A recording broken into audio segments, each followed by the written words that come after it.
often have people feel a certain sense of uncertainty or fear around exploring their subconscious beliefs. And I think it stems from the idea that there's something within you that you don't want to look at, that would be scary or painful or hard to really look at and explore and feel. And it's just so important to remember that your subconscious mind is you. So whatever is existing in your subconscious mind, you are experiencing it on a subconscious level. And we often think that if you become conscious of it, well, that's where it's painful, that's where it hurts, that's where, the shame and the guilt come up. No.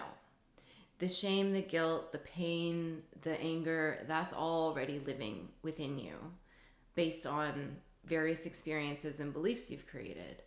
When you consciously get down into the subconscious mind and you're able to pull these beliefs, these, root cause experiences that you're holding on to, these memories that have so much emotional information about why you're having the patterns you have in your life now. When you bring that to your conscious awareness through hypnotherapy and exploring that, you can see it from two perspectives at once. You are seeing it from the subconscious perspective, and you are also now seeing it from the conscious perspective. And that is giving you the full power to let it go.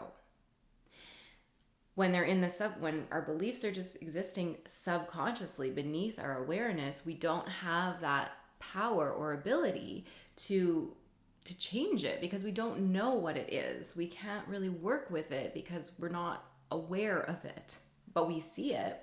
It's dictating how we're thinking and feeling and behaving and responding and perceiving. And so we're getting, an experience of it without knowing what it is.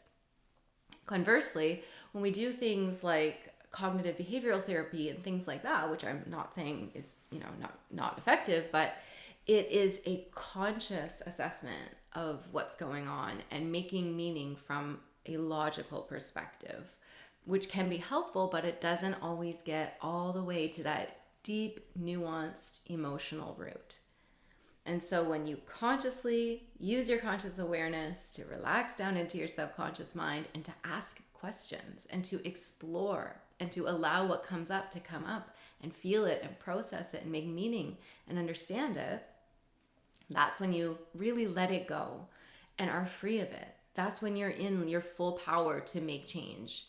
And of course, in the state of hypnosis, as you're letting these things go, you're also able to give yourself new instructions, to give yourself a new belief. And it's a lot easier to install, so to speak, to create a new belief when there's not one that's already existing contradicting it. There's nothing pushing against it. When you let it go, you've opened up the space to create a better belief that is much more in alignment with what you want. So there's nothing to fear about looking at your subconscious beliefs. They are already in you. You are already experiencing them.